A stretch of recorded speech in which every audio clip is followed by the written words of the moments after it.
Students, myself Archana Varude from Praveen Patil College of Diploma Engineering and Technology. In last video, we have studied about momentum, impulse and what is my impulsive force. And in this video, we are going to learn about Newton's law of motion and what are the applications of Newton's laws of motion. There are three Newton's laws of motion. That first law of motion is also known as law of inertia. For that, consider a body is at rest position.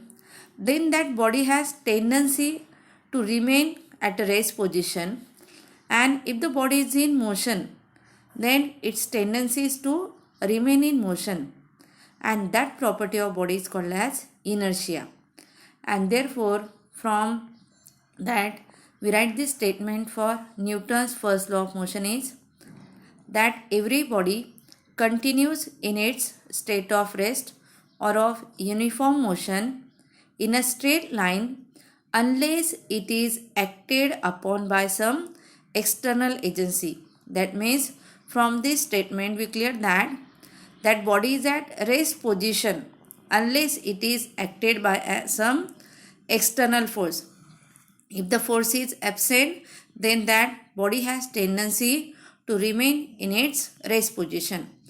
And here, if the body is in motion, then it has tendency to remain in motion unless that external force is applied. And that property of body is called as inertia. Then Newton's second law of motion. Before that, we revise the point of momentum. We know that momentum means it is the product of mass into velocity. But when that body has two different velocities, that is initial velocity u and final velocity is v, then there are two momentums. First is initial momentum, that is mu, and final momentum is m into v. Then if we find the change in momentum, we get mv minus mu. Then statements of Newton's second law of motion. And this Newton's second law of motion is also known as law of momentum. And it states that the rate of change of momentum of a body is proportional to the applied force and it takes place in the direction of force. Then from that statement we write F is directly proportional to change in momentum, that means mv minus mu, that is final momentum minus initial momentum upon t, where t is time. Then here we write F is directly proportional to m is common in bracket v minus u upon t, but we know the first equation of motion, that is v equals to u plus at, and therefore from that equation we get v minus u upon t is equals to a means acceleration. Then here we put v minus u upon t equals to a, therefore equation becomes F is directly proportional to m into a, that is mass into acceleration.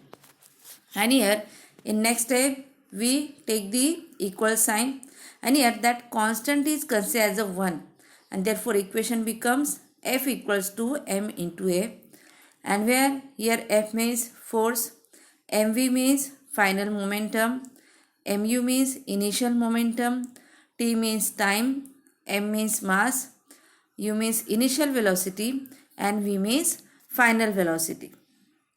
And here this photograph shows the example of Newton's second law of motion.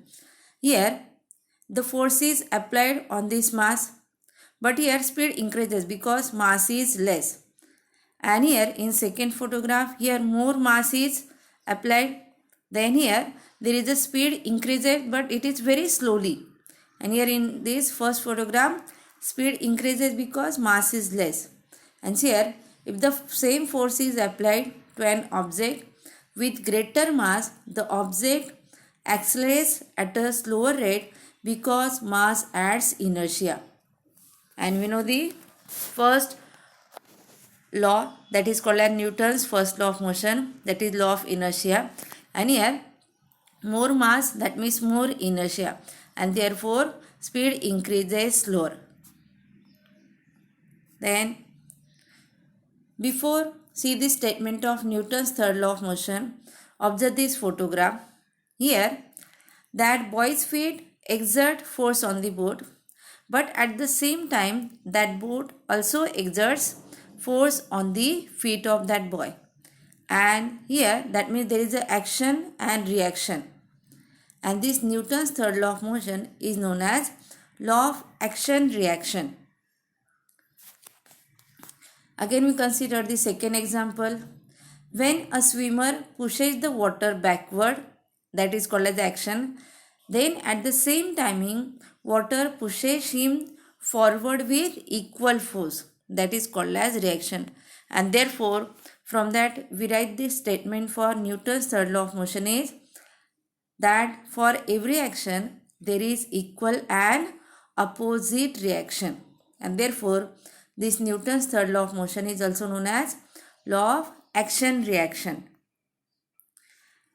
Then we see what are the applications of Newton's laws of motion. And in that first subpoint is, that is applications or examples of Newton's first law of motion. Here first application is safety seat belts in a car. When sudden brakes are applied to a speedy car, then that person inside the car leans forward suddenly and may collide on dashboard due to the inertia. And to avoid this impact, seat belts are used for safety. Second application is use of seat belts in aeroplane while takeoff. Same here, because it is due to inertia. Then third application is use of seat belt in merry-go-round. It is also same as due to inertia.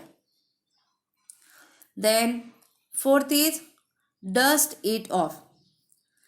And the dust in your bed, clothes, chairs remains intact due to inertia, and unless you dust it off the objects using any tool.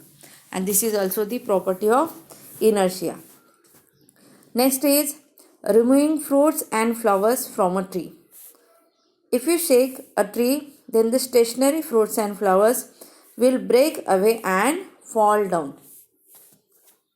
Next is to and fro motion of pendulum, and it is used in clock. Once pendulum is displaced and released, then it moves to and fro, and from extreme end to mean position due to gravity, and from mean position to extreme end due to inertia, because the body has tendency to remain in its motion.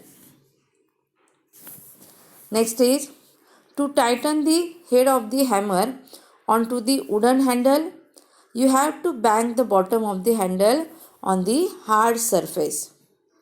Next is removing honey, ketchup from the bottle. Using upper technique, you have to halt a speed down moving bottle.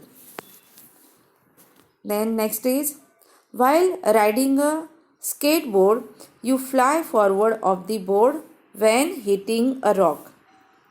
These are the applications of Newton's first law of motion. Then Newton's second law of motion. First is catch the ball. The professional cricketer swing their hand back while catching the ball, which provides ball more time to lose its speed and momentum. And second is pushing a table. To push a table with more acceleration, more force is required.